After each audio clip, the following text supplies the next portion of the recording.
So what we're going to do today is we're going to take this small little block of wood in the classroom somewhere, and I'll have it in a stack or a pile, and we're going to turn this into the striker, or the part that's going to hit the chimes. After you grab that, you're going to come to one of my drill presses that are all set up, and it has the fixture in place so we can safely make our striker, as well as the hole saw as well. Now, you can either do this by yourself or with a partner. So let's get into it. First thing we're going to do is take the wood, slide it under and into the fixture. Then what we're going to have to do is take one of these push sticks, and we want to push it in with the side and hold it with our hand. We can have a partner do this, or we can do it ourselves. The next thing we're going to do is we're going to flip the switch right here up and turn it on, and we're going to have to make sure that we hold this in place so it doesn't go anywhere with the push stick. And we're going to take our hands and grab onto the spindle handles, and we're just going to slowly push down after we turn it on, and that's going to take these teeth, push it into the block of wood, and cut it out. Now, as you're drilling down through the wood, you're going to very slowly pull the spindle down while holding the push stick, and you're going to go down the whole way nice and slow and easy, holding onto everything nice and tight until you feel the hole saw stop, or the spindle like bottoms out, it stops moving. And then after you're done with that, you'll just very slowly raise it up, turn it off, and then proceed to the next step.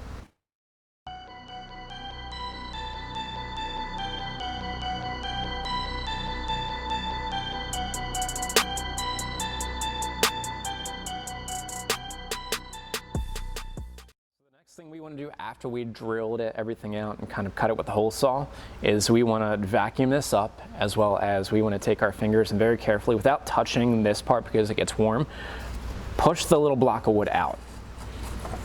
And then we're just going to dispose of this in one of the scrap buckets around the room, like back here. And then take the vacuum and suck off this area here.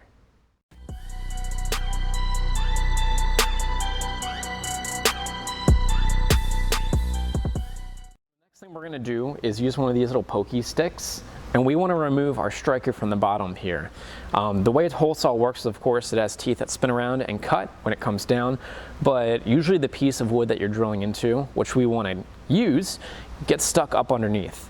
So the nice thing is we're going to be using this little pokey stick to push down from these little oval slots all around the perimeter, and we're going to poke it until it falls out the bottom.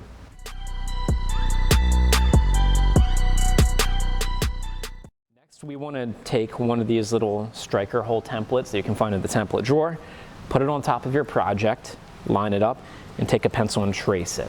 Then we want to take a center punch and a hammer and center punch this spot. The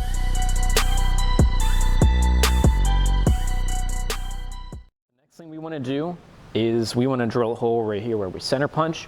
You got to make sure you have a scrap piece of board to drill on top of in case the drill bit pops through the other side. You can find these in one of the drawers in my classroom. I can point it out for you. You're also going to need to grab yourself a power drill with an 1/8 inch drill bit. Make sure it's going forward. And if you have a partner, your partner can hold this still while you drill. Or if you're pretty careful with things, you can hold it with one hand and use the drill to drill the hole with your other hand.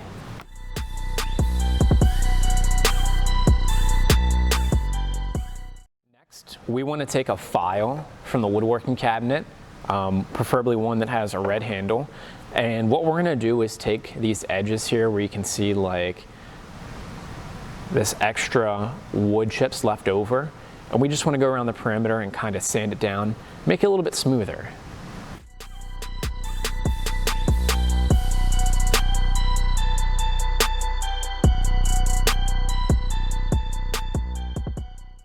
We get everything pretty much done, everything's cut, hole is drilled, and we kind of took a file and cleaned the edges. What we want to do is do some surface preparation, clean everything up, and make it super smooth. In order to do this the correct way, you're going to have to sand with the 3 different types of sandpaper I have in class. Start out with the coarse sandpaper, which is the roughest. Usually this is around 80 grit. Sand for about 5 to 6 minutes, and you want to do all sides, the flat sides, get rid of any pencil lines, and do the outside perimeter and the edges. After you're done with using that for about 5 or 6 minutes, you're going to switch over and do the medium, which is around 120. Sand it down, for about 5 to 6 minutes, and then once you're done with the 120, then you're going to switch over to the 220 or the fine. Sand for 5 to 6 minutes, and you want to sand until this thing is pretty smooth, to the point where when you run your finger over it, it's almost as smooth as a piece of glass.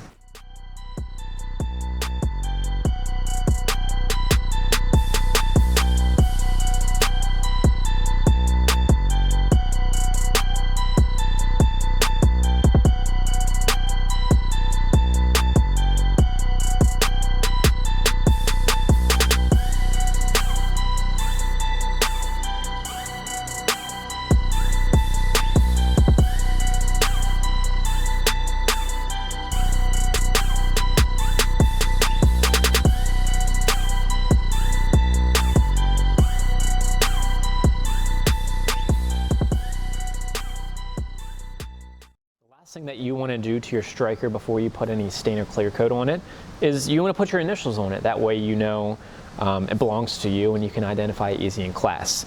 So all that you're going to do is grab a hammer, and then we have these metal stamps here, and you're going to stamp your your initials on your project, first and last initial. Now with the stamps, you got to make sure that when you grab the stamps, of course they're in alphabetical order, you grab the correct letter that you need. And then if you look at the bottom here, you're gonna see the letter. That's gonna be the part that goes down on top of the piece of wood. The part that's shiny is the part that gets hit with a hammer. And then right here, there's a notch or groove.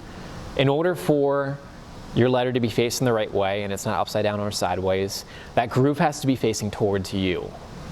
So what we're gonna do is take it, put it on top of our project, hold it down, take a hammer, hit it a few times, and what it's gonna do is leave a dent with a letter on your project.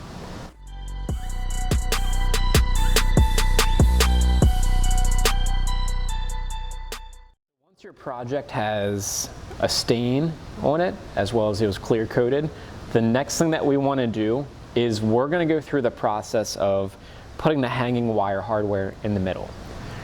In order to do this the right way, there's a couple things that we're gonna need. First, we're gonna need to grab ourselves a pair of pliers, so needle nose pliers, and you can tell needle nose from other pliers because they come to like a nice fine little point.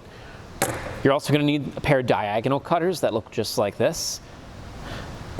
And you're also gonna need one piece of wire from the striker wire container. The first thing we're gonna do is take the needle nose pliers, and we want to move them down and grip them. If the wire is right here, we want to grip it kind of down about like maybe 3/4 of an inch to an inch. After we do that, what we're going to do is we're going to take the wire, bend it over like this and around so it looks like that. And then what we're going to do next is wrap it around in a circle, just like this. And you're going to wrap around that existing wire, so that way it wraps around kind of like a fishing hook does. After that, we're gonna take the wire and feed it through the hole, just like this. Turn it around, and this is one of the trickier parts. We're gonna grab the wire, not down here near the bottom, but up here a little bit at the top. And then we're gonna twist it and turn it like this, and bend it. And once you get about that shape right there, we're gonna take the pliers, grab the tip, and then the next thing we want to do is very carefully, without poking yourself, we're going to take this tail and we want to spin it around at least twice. Now if you have a tail sticking off kind of like this right here, or it's a little bit longer, what we're going to do is take the diagonal cutters, get in there, and make sure you have glasses on, by the way, because this little piece can go flying. You're going to take it, push, and snip the little end off. And once you're done with that, you have your striker pretty much all finished, ready to assemble.